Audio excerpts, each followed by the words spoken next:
Thank you for watching this webinar on special education evaluations. My name is Stephanie Klitsch, and I am the Assistant Director of the Education Law Program at Council for Children's Rights. Just to note that the information I'm providing today is for educational purposes and is not legal advice.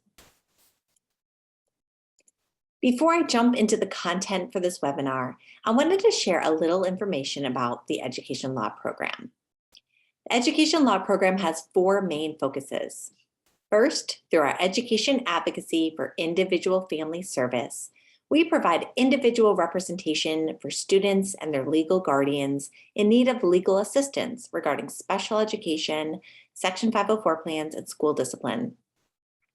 Second, through our education navigation service, we work with students involved in the juvenile court system in Mecklenburg County. The service addresses issues related to the student's education rights by identifying current education issues and providing detailed recommendations for how to resolve those concerns. Third, we focus on systemic education issues. We cannot individually serve all students in our community who may need our services. Instead, we strategically elevate issues that can have a broader impact on students in the community. Lastly, we provide free community trainings on topics related to education advocacy. In addition to our First Wednesday series, we provide training to parent groups and community groups by request. The contact information for each of our programs is on the slide. Here's a look at our webinar agenda. I will begin, as I always do, with an overview of important terms and concepts, and then I will move into the content for today. I'll provide an introduction to special education evaluations and discuss commonly used special education evaluations. Then I will discuss advocacy tips, and I'll end with a review of outside evaluations. Before I get started, I wanted to go over a few terms that I will use throughout the presentation. There are many acronyms when we discuss special education and some different terms that mean the same thing. I want you to understand that students who receive special education have an Individualized Education Program, IEP. They're also called exceptional children, EC. EC is a North Carolina specific term. Ultimately, when we're talking about EC services, IEP services, or special education, we're talking about the same services and can use these terms interchangeably. The Special Education Decision Maker, or SEDM, is a term you'll hear me use throughout this presentation. I'm going to use it instead of using the term parent when discussing special education services, and let me explain why. SEDM is an umbrella term that incorporates all of the different individuals that might be making the special education decisions for a student. For the majority of students, it is their biological or adoptive parents. For others, though, it's more complicated. For students that live with non-parent legal guardians or are in the foster care system, the SEDM might not be their parent. Other options include non-therapeutic foster parents, guardians, kinship placements, local educational agency assigned surrogate parents, or court-appointed special education decision makers. The SEDM is the person legally acting as the student's parent for purposes of special education decisions. This is the individual who requests an EC evaluation, consents to EC services, and has the right to pursue dispute resolution strategies. So while for most students, their SEDM will be their parent, we're going to use the term SEDM to be inclusive of all possible individuals who might be making special education decisions on behalf of students.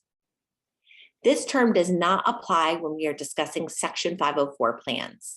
When referring to Section 504, we will use the term parent/legal guardian. Some families choose to send their students to charter schools instead of a typical public school district. Charter schools are public schools authorized by the State Board of Education and operated by independent nonprofit boards of directors. Everything that I will discuss in this webinar applies to charter schools as well as traditional public school districts. Charter schools must follow special education law, Section 504 law, and North Carolina law on school discipline. Too often we learn of situations where charter schools are telling families that they do not need to comply with these laws. So we want to make it clear that students have the same rights in charter schools as they do in traditional public school districts. Next, I'm going to do a brief overview of the different types of education interventions. I like to begin trainings with these slides so that everyone's aware of what I mean when we talk about terms like IEP and Section 504 plan. This graphic helps us take a step back and understand what types of services are available to different groups of students. The largest circle incorporates all students, whether or not they have a disability. Any student who's struggling academically or behaviorally in school can receive extra assistance. In North Carolina, this is through something called Multi-Tiered System of Support, MTSS. A student does not need a disability in order to receive support through MTSS. In order to fall into either of the two smaller circles, a student must have a qualifying disability. The bigger of the two circles is Section 504. As we will learn, more students with disabilities fall under Section 504 than under special education. Special education is the smallest circle because it has the most stringent eligibility requirements. As I mentioned, MTSS is available to any student whether or not they have a disability. It is intended to provide extra support and interventions to students with additional needs. MTSS involves different tiers of support. All students are considered on Tier 1 and have access to high quality instruction. At Tier 2, students with identified academic or behavioral needs receive some small group intervention. Tier 3 is the highest tier of MTSS. At this tier, students receive more intensive, individualized supports. A key component of MTSS is universal screening. This is intended to identify students who need supplemental support. By the time students get to Tier 3, they should be receiving evidence-based interventions to respond to their specific needs. Progress monitoring is a part of MTSS as well. This means that there are specific goals that the interventions are intended to address, and data is regularly collected to determine whether students are making progress towards those goals. Families need to be aware when their student is on a Tier 2 or Tier 3 plan and actively participate in the process. There are generally meetings to review the student's progress, and the family should attend and ask to get regular updates based on the progress monitoring. The MTSS team can make a referral to special education if they believe that the student may qualify for an IEP. This referral can happen concurrent with MTSS interventions and need not wait until those interventions have been exhausted. Let's talk briefly now about who qualifies for special education services, which was the smallest circle in that first graphic. For a student to receive special education services, the student must meet all of the following criteria: be between the ages of 3 and 21, meet the criteria for at least one of 14 disability eligibility categories. In North Carolina, each disability eligibility category has specific requirements that must be shown for the student to fall under that category. For instance, a diagnosis of autism by itself does not necessarily mean that a student will automatically be eligible under the autism eligibility category.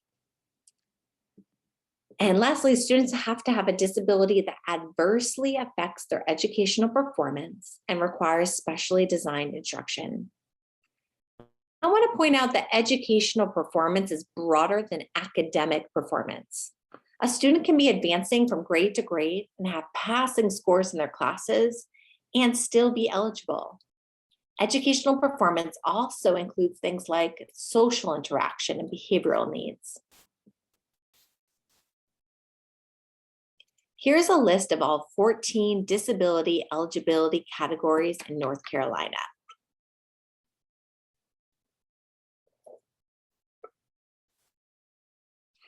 IEP stands for Individualized Education Program.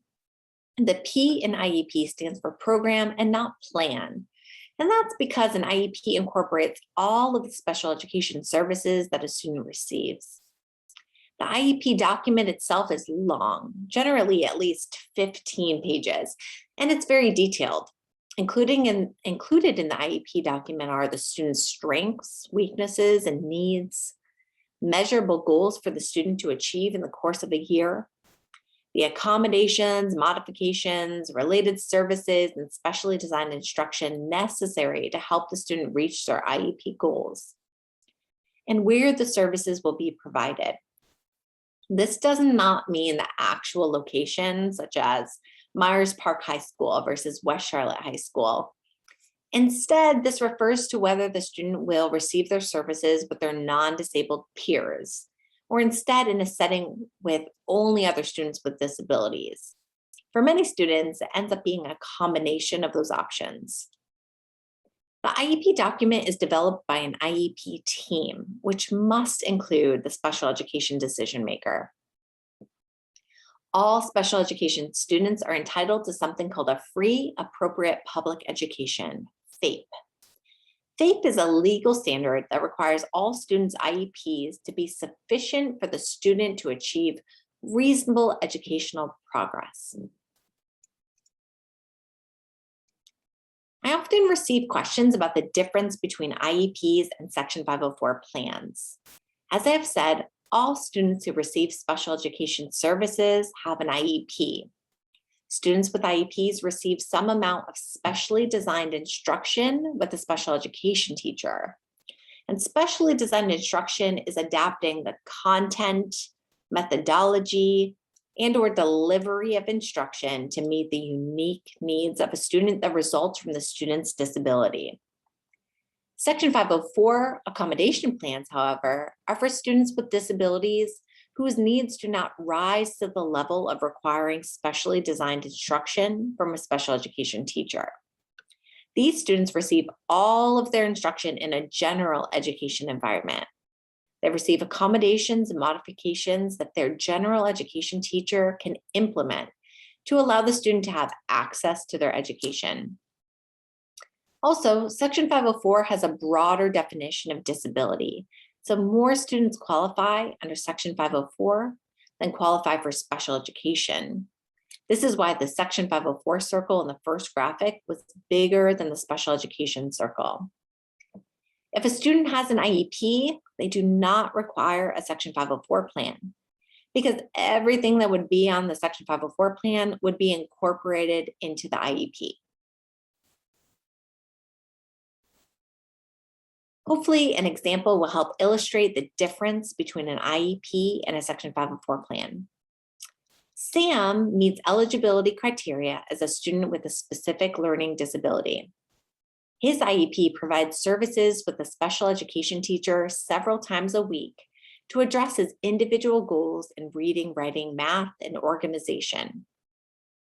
He also receives modified assignments, extended time on tests, and takes tests in a room with fewer students. On the other hand, Erin has severe myopia, which is nearsightedness. Her Section 504 plan requires seating near the teacher board and all printed materials to be presented in a larger font. As you can see, Erin does not have any special education services or any individual goals like Sam has. Also, Sam receives accommodations and modifications that, if those were all he needed, could be on a Section 504 plan.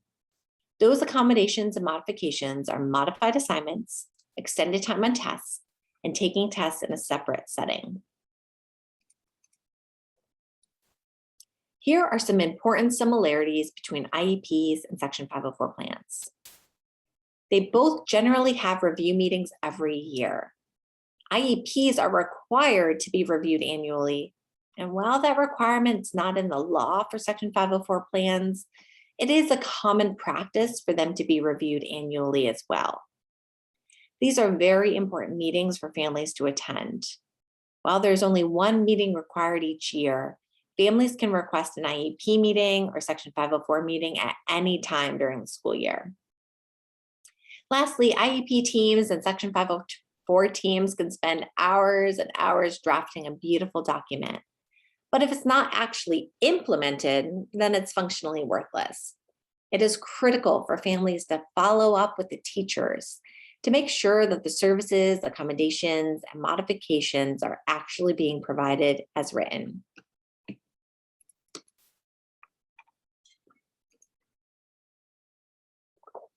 Now we'll turn to our topic for today, special education evaluations.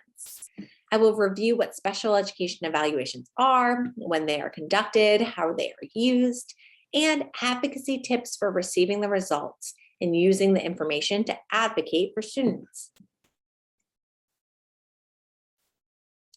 Special education evaluations are types of tests conducted by the school to help the IEP team determine if a student is eligible for special education services.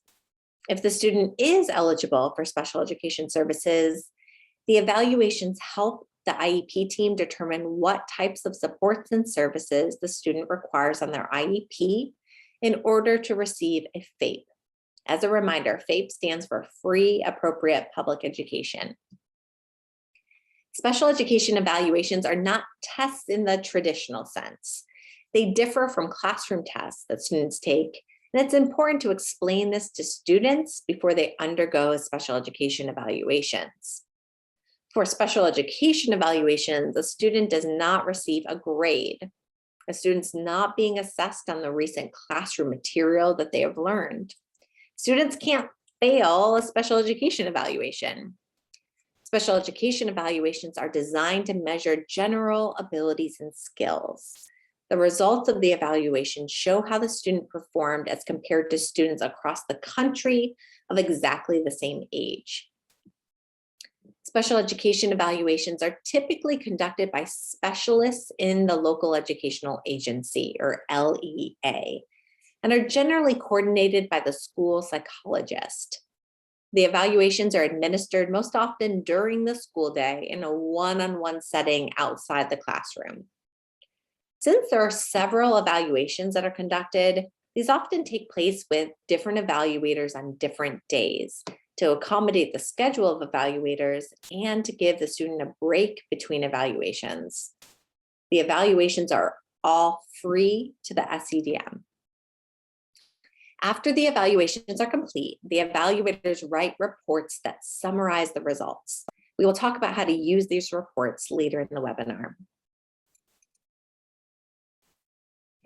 Special education evaluations are not conducted as a screening for all students.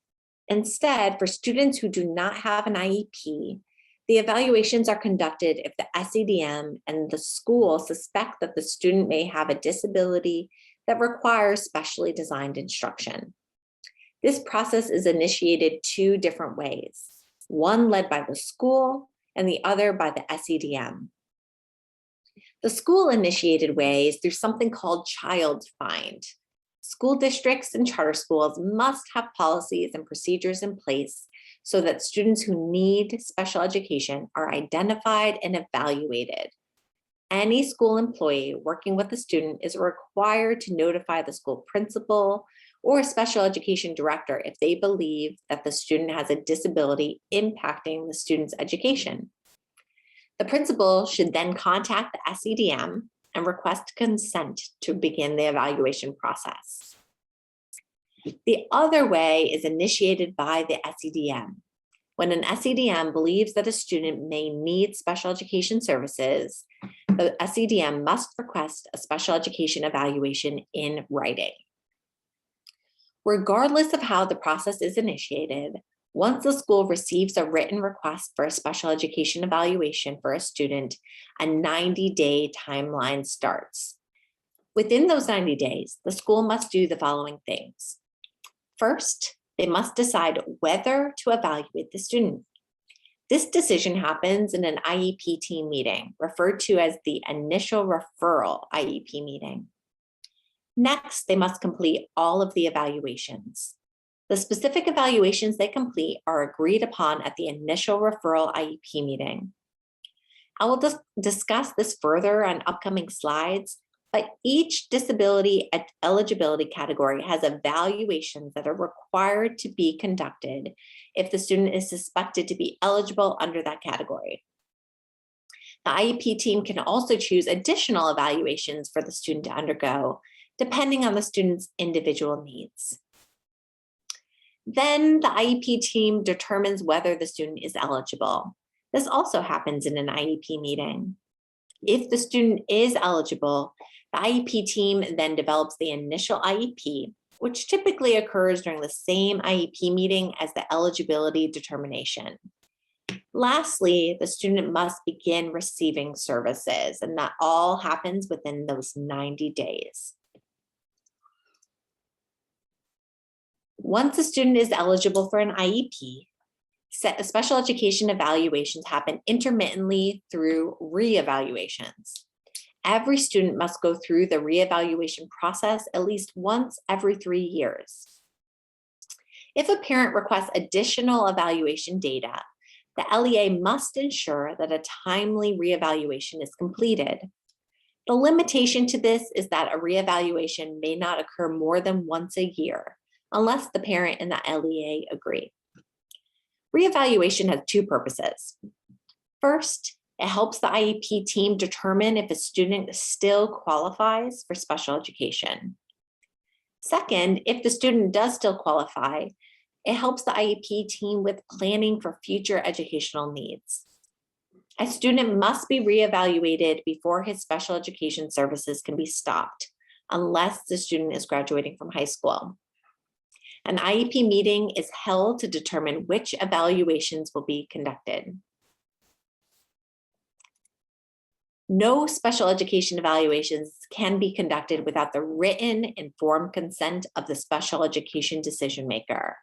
The SEDM is the only person who can provide this consent. Here's some general information about special education evaluations. First, special education evaluations involve a variety of different assessment tools. We are going to discuss in detail today some of the most common ones. Eligibility for special education cannot rest on a single data point. Instead, these different sources of data are used by the IEP team to determine if a student is eligible for an IEP, and also what services the student will receive. Second, the special education evaluations must be provided in the student's native language. Special education evaluations should not be evaluating a student's proficiency in English if that is not their native language. Instead, the evaluations are used to better understand a student's skills and abilities. Third, the evaluations must be conducted by trained and knowledgeable staff. These are typically not administered by the classroom teacher because the classroom teacher is likely not qualified to provide the testing. The evaluations are conducted by individuals like the school psychologist, educational diagnostician, and related service providers such as speech language pathologist or occupational therapist. We'll now discuss how the IEP team decides which evaluations will be given to a student. In North Carolina, each of the 14 disability eligibility categories has a list of required evaluations. These can be found in the North Carolina policies governing services for children with disabilities. In a moment, I'll take you through looking at which evaluations are required based on the policies for a student to be found eligible under the other health impairment category. In your handouts, I've provided this section of the North Carolina policies governing services for children with disabilities. You can find the full document on North Carolina's Department of Public Instruction's Exceptional Children's website. While there are certain evaluations required for each disability eligibility category, Those requirements do not mean that those are the only evaluations that can be given to a student. The choice of evaluations is an individualized decision, and students need to be evaluated in all suspected areas of disability, including, if appropriate, health, vision, hearing, social and emotional status, general intelligence, academic performance, communicative status, and motor abilities. The evaluations chosen must be sufficiently comprehensive to identify all of the student's special education and related services needs. Whether or not commonly linked to the disability category in which the student has been classified. Here's an example. Imagine a student is suspected of having a specific learning disability. The student's assessments are going to focus largely on academics. If the student is also having behavioral challenges, however, the IEP team may also include a behavioral assessment to understand the student's behavioral needs better. Another time when you will frequently see additional evaluations added on to the required ones is when a student may need a related service, such as speech therapy, occupational therapy, or physical therapy. An evaluation must be done before a student will qualify for a related service. To qualify for a related service, that service must be necessary for the student to benefit from their special education.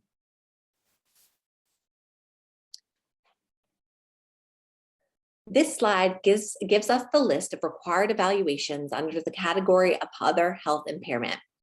This list is pulled directly from the North Carolina policies governing services for children with disabilities. In this list, there are some evaluations that are pretty common across all of the eligibility categories, such as a hearing screening, vision screening, research-based interventions, observations, and an educational evaluation. Something that is different about the list of evaluations for other health impairment is that it requires a medical evaluation. We're going to review some of the most common evaluations completed during the evaluation process.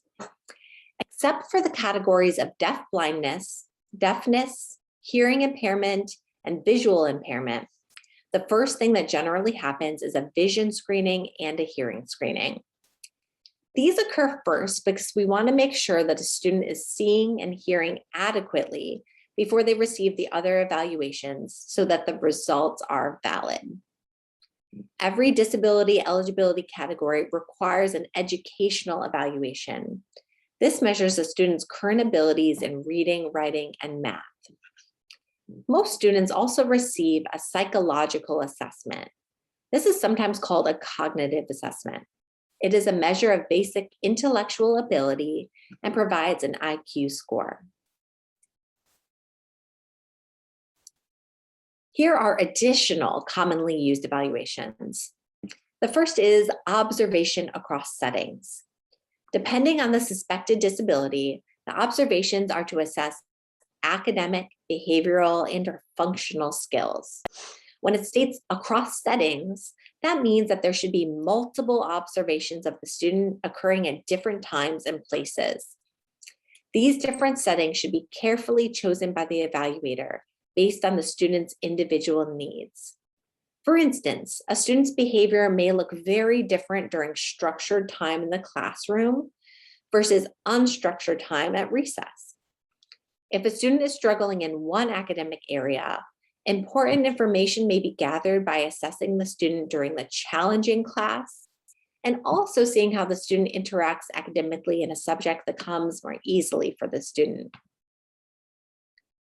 Some of the disability eligibility categories require the student to receive scientific research-based interventions during the evaluation process.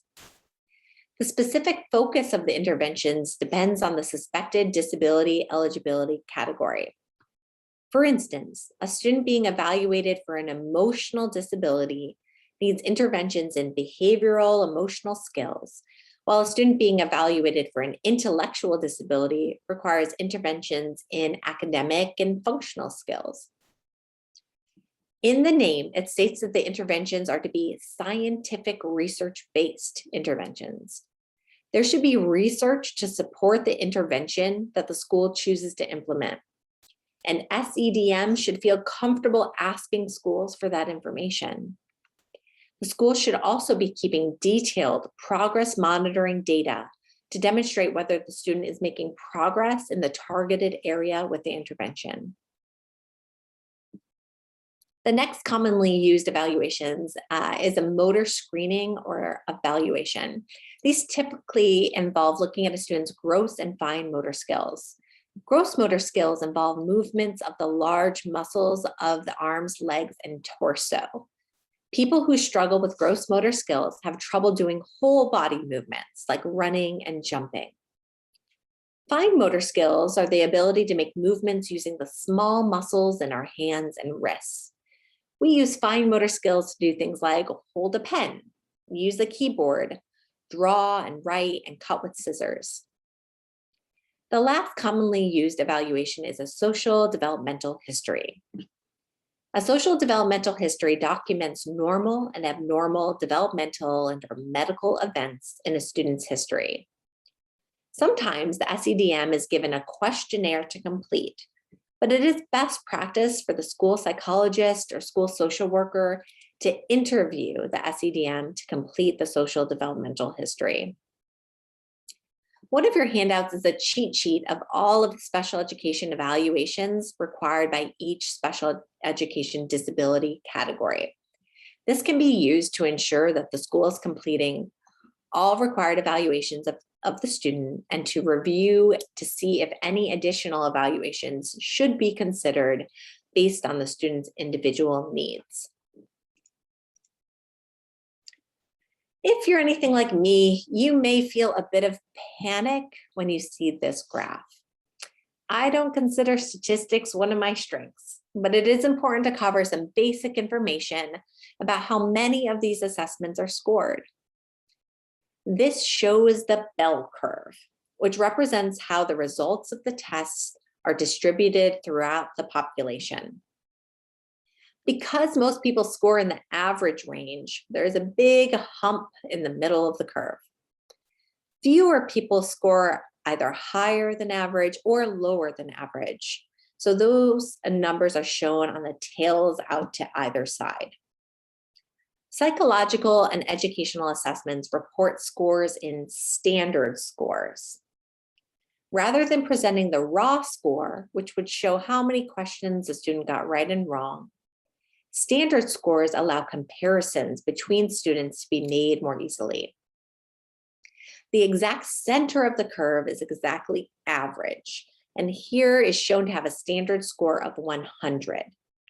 Unlike on most tests where a score of 100 means getting all of the questions correct, here a score of 100 is considered average.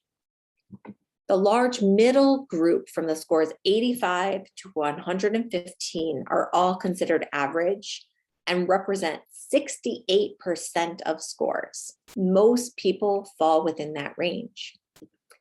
About 14% of the sample will fall above one standard deviation above average, with scores between 115 and 130. About 14% of the sample will fall below one standard deviation below average, with scores between 70 and 85. Only 2% of the population scores more than 2 standard deviations above the mean, with a score above 130. Similarly, only 2% of the population scores more than 2 standard deviations below the mean, with a score below 70. This slide contains the same information as the previous slide, but written out rather than through the visual image of the bell curve. As I said on the last slide, a score of 100 is at the middle, the 50th percentile, and is considered exactly average. If you want to read more about how to interpret scores, I suggest reading Chapter 4 of A Parent's Guide to Special Education in North Carolina, which is one of your handouts. We have listed here 3 of the most common psychological assessments we see schools use. Each of these assessments provides an overall IQ score, but not each assessment calls it that. For the differential ability scales, the IQ score is called the General Cognitive Ability, GCA score. For the Reynolds Intellectual Assessment Scales, it is called the Composite Intelligence Index. And for the Wechsler Intelligence Scale for Students, referred to commonly as the WISC-5, it is called the Full Scale IQ score. Each of these assessments provides index scores made up of subtests that provide better information about the student's strengths and weaknesses. And on this slide, we have only included the indexes for the WISC-5. Intellectual ability is the ability to understand and use information and the ability to solve problems. Subtests often test abilities such as verbal, nonverbal, spatial, memory, and processing speed. Students with high IQ scores are generally expected to be able to handle academic tasks more easily than those with lower scores, but many other characteristics of a student will ultimately influence how well the student performs in school. Here's an example of the results of a student's WISC-5. This gives the standard score for each index, along with the percentile rank, and also the classification for the scores. Something that immediately stands out to me is this student's processing speed. While all of the other scores are 100 or higher, the processing speed is 77 with a percentile rank of 6. As I look at these scores, there are some questions that come to mind. What is the difference between the full scale IQ score and the general ability index? Why is the general ability index score higher than any of the other indexes? How does the student struggle with processing speed impact her in her classes? Is there anything that can be done to support the student's processing speed? These are questions that I would want to ask the school psychologist at the IEP meeting. In the evaluation report, each index score of the WISC-5 is broken down further based on the student's performance on the subtests. If you look at the scaled score for the subtest, you will see much lower numbers than the standard scores on the previous slide. This student's scaled scores range from 3 to 14. Scaled scores have a score range of 0 to 19 points with an average of 10 points. A scaled score of 10 on a subtest would indicate an average score. Based on the student's low score on the processing speed index, I'm particularly interested in looking at the student's performance on the subtests for processing speed. If we look at the student's results, we'll see that the student did very poorly on the coding subtest and performed in the average range on the simple search subtest. In this situation, I would ask the evaluator to explain in detail about the difference between the subtests and the student's performance on each. Did the student not seem to understand the directions on the coding subtest? What can we learn about the student based on the results of this subtest? Let's move to educational evaluations. The Woodcock-Johnson is the educational or achievement test we see most often used by schools, though there are others. It measures what the student can do in the basic areas taught in school, reading, writing, and math. The test is divided into subtests, which separately measure the building block skills within each of those subjects. It used to be that students were generally tested on all subtests, but now the growing trend has been to test only students in areas that were identified at the initial referral IEP meeting or in the reevaluation as an area of concern. For instance, if math is not raised as a concern, there will not be any math subtest given to the student.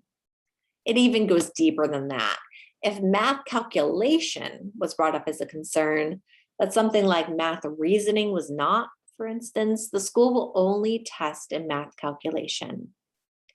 Therefore, it is critical that families and advocates bring up all of the academic areas of concern and make sure that the student will receive those applicable subtests. Educational test results are presented in standard scores that follow the bell curve, just like with the psychological assessments. Educational test scores are often also presented with age equivalent or grade equivalent scores. This helps the IEP team determine if the student is achieving where you would expect based on their age or grade. This is an example of Woodcock-Johnson for results. On the leftmost column, we see the broad areas of math, reading, and written language. Underneath, it shows the specific subtests in those areas. For instance, under math, it shows subtests like math calculation and math fluency. The next column shows the standard scores. If you remember the students' WISC-5 results, the majority of the students' scores were well over 100. The other columns include the percentile rank, age equivalent, and descriptive classification. In reviewing these scores, there are several things that stand out to me. There are only 2 standard scores of 100. The majority are much lower, which is quite different than the scores you would expect after seeing the WISC-5 results. The student seems to have a relative strength in reading, and the scores in reading are quite consistent. The student's writing fluency is very low. Here are some questions I might have for the evaluator. The student scored highest in applied problems for math. What are applied problems? How might the student's processing speed be impacting the student's scores on the Woodcock-Johnson? Do you think the student's sentence writing fluency scores are valid? Why are the student scores in the educational achievement testing so much lower than the WISC-5? And what supports do you think the student needs academically? A student's behavior is often assessed through a rating scale, where people close to the student, such as their parents and their teachers, answer a number of questions about the student's behavior. The scores indicate whether there are behavior concerns present based on those answers. Many behavior rating scales are expressed using T-scores instead of standard scores. With T-scores, the exact average score is 50 instead of 100, and scores between 40 and 60 are all considered in the average range. Scores above 70 or below 30 are considered clinically significant. Common behavior rating scales include the Behavior Assessment System for students, the Connors Comprehensive Behavior Rating Scales, and the Vineland Adaptive Behavior Rating Scales. The Vineland uses standard scores instead of T-scores, though.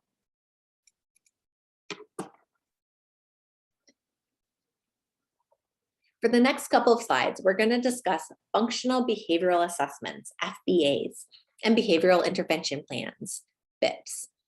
I normally discuss these when we train on school discipline matters, but since we're not covering that topic today, I wanted to still discuss these important assessments. The purpose of the FBA is to determine why misconduct occurs. Behaviors are a method of communication. We need to figure out what the student is communicating through the behaviors. And not all behaviors have the same function. For instance, let's say a student named Jay is throwing papers across the room during math class. There may be many reasons for this. Jay may be trying to get the attention of his peers. Jay may be trying to get out of his math assignment because it's too hard. Jay may actually be bored because the work is too easy. Jay may be trying to get his teacher's attention. How we would respond to this behavior if it is because the work is too hard is different than how we would respond if he is doing it because he wants attention from peers. Unfortunately, the law does not spell out exactly what an FBA should look like. Here are best practices for an FBA. The first step is identifying specifically what the problem behavior is. Second, there are observations done to collect data about the behavior. Ideally, these are conducted by people who do not work with the student every day. Then there are interviews of the student, family, and school staff. The evaluator and the IEP team determine the antecedents and consequences surrounding the behavior. Antecedents are what occurs right before the behavior. For example, an antecedent for Jay may be that he is given an independent math assignment. Consequences are what happens right after the behavior. For example, a consequence for Jay may be that his peers throw the paper back at him and laugh. Finally, the function of the behavior is hypothesized. An FBA is not a required evaluation under any special education eligibility category. It is only required when the IEP team has conducted a special IEP meeting called a Manifestation Determination Review, or MDR. And the IEP team determined that the student's behavior that was disciplined was a manifestation of the student's disability. We discussed these meetings in much more detail during our school discipline training. While that is the only circumstance when an FBA is required, the IEP team can decide at any time to conduct an FBA.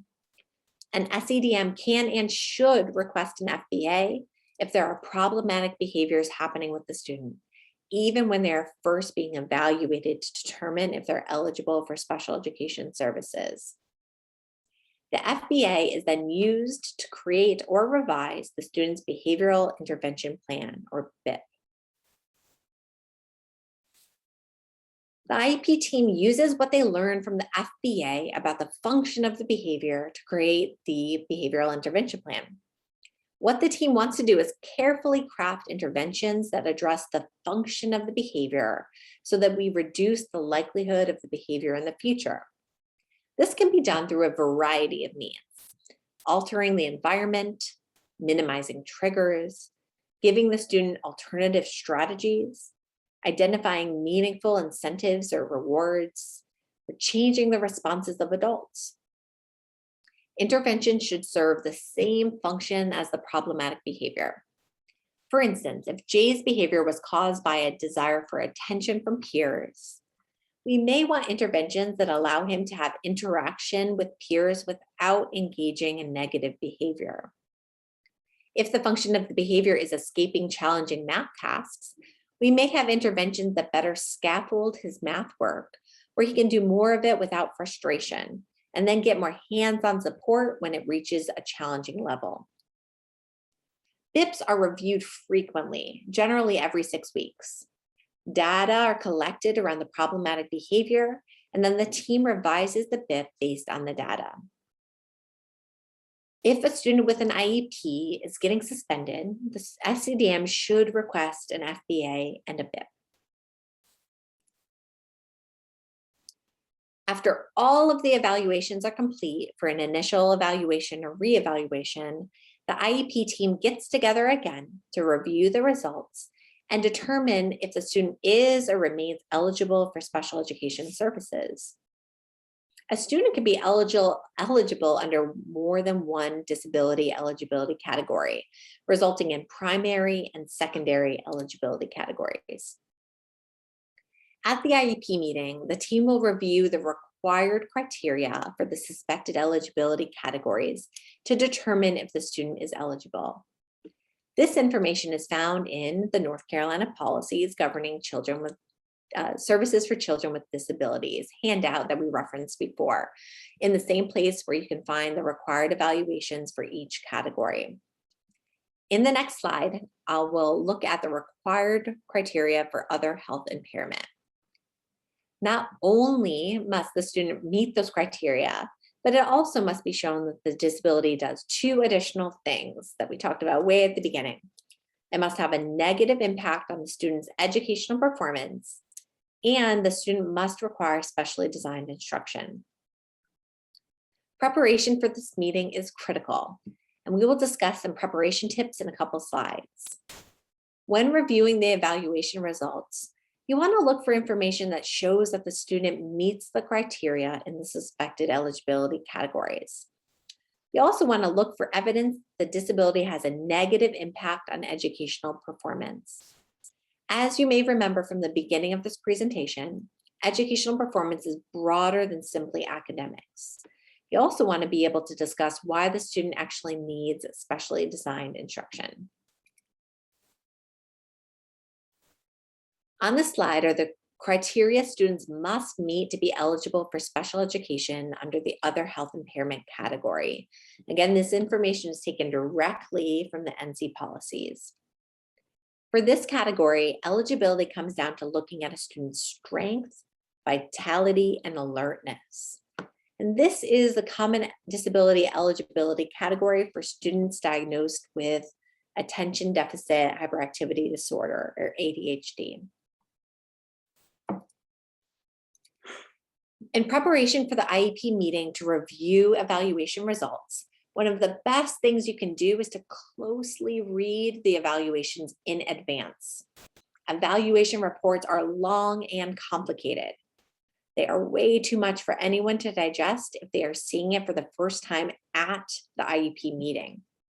We strongly suggest that SEDM submit a written request to receive the evaluation results in advance of the IEP meeting. If that request is made, the school must provide the evaluation results in advance. The reports may be in draft form, but that still allows the SEDM to review the scores and draft recommendations in advance. If the school does not provide the information in advance, it may make sense for the SEDM to ask to reschedule the meeting to a time when they can review the reports in advance and therefore more meaningfully participate in the meeting. When reviewing evaluation results, the IEP team must include someone knowledgeable to discuss the results. Ideally, the person who conducted the evaluation is the person at the IEP meeting, but that's not required. Here we have some sample questions to ask about the evaluation report. It is important to ask questions to better understand what the evaluation results tell you about the student. Ultimately, you want to know what the evaluation results tell the IEP team about the areas where the student struggles and how their instruction may need to be designed to meet the student's needs. One of the questions I find particularly useful to ask is about the types of questions that my student was not able to answer correctly. Those questions often encourage the evaluator to share more details about the content of the assessment in a concrete way, and can lead to productive conversations about how the tested skills translate to the classroom. I like to ask the evaluator directly about their thoughts about the types of extra support the student may require. The reason I like to ask this question directly is related to the way these IEP meetings proceed. Generally, all of the evaluation results are shared, and then the IEP team transitions to discussing whether the student is or remains eligible for special education. Following that conversation, the IEP team moves into discussing the content of the IEP itself. Asking the evaluator their opinion about services the student may need early on in the conversation can be useful for two reasons. First, it allows the evaluator to share their opinion on the student's services.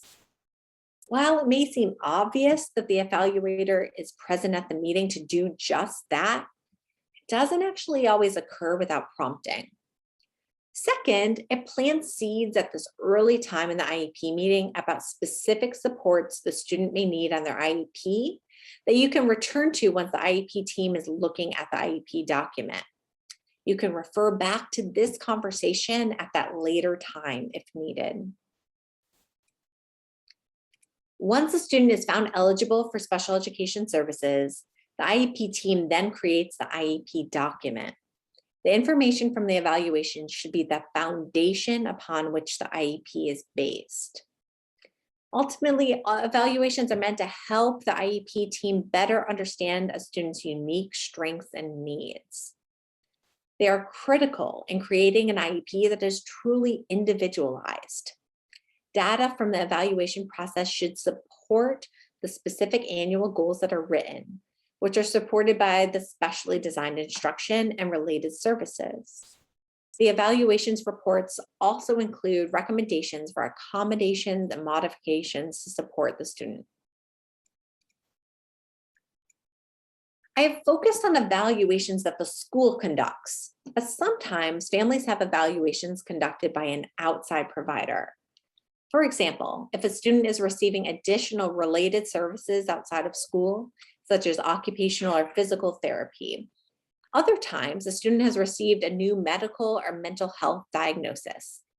These outside evaluations will not automatically be shared with the school. If the information from the outside evaluation in any way impacts the student's school services or demonstrates a need for different services in school, we strongly suggest that you share the evaluation with the IEP team. The outside evaluations must be considered by the IEP team. If the outside evaluation is shared before the student is eligible for an IEP, it must be considered during the initial referral IEP meeting and during the eligibility determination process.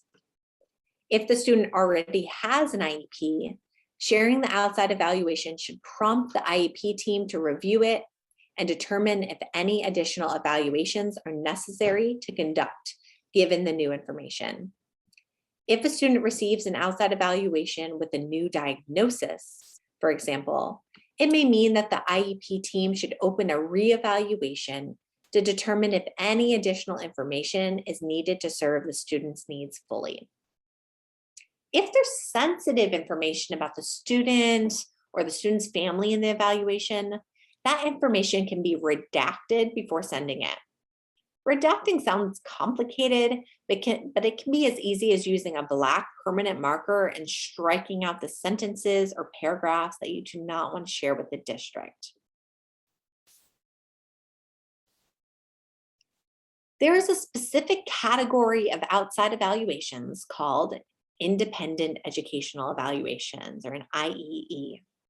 An IEE is an important right that SEDMs have if they disagree with the results or adequacy of the school's evaluation. An IEE is additional testing performed by a qualified evaluator who's not employed by the school district. The school district must either agree to pay for the IEE or file for due process against the SEDM to show that their testing was appropriate. An IEE is most appropriate when the school's evaluation does not accurately reflect the student's skills and deficits, or the school's evaluation is incomplete, or the SEDM requests an evaluation and the school refuses to do it. Something that I often review closely in determining whether an IEE should be requested is the section of an evaluation that discusses observations of the student during the testing itself. This gives important clues about how trustworthy the information seems. Did the student seem to try their best? Were they distracted? Did the student's behavior during the testing seem characteristic of the student? If it appears that these are not valid results for the student, an IEE is something to strongly consider. To obtain an IEE, the SEDM should write a letter to the EC case manager, that's the person at the school in charge of the student's special education paperwork, expressing disagreement with the school district's evaluation and requesting an IEE. The SEDM is not required to explain why they disagree. However, that can be included in the letter provided to the school. I hope the information provided today has been helpful. As a reminder, please reach out if you may need any of our services or want to learn more about them. I've provided here some links to some helpful resources, including the full North Carolina policies governing services for children with disabilities. Also, please be sure to review the handouts for this webinar. Please remember to complete your post-workshop survey. It should only take a couple minutes and will provide us with feedback that we can use to improve our webinars and presentations. Thank you again for watching.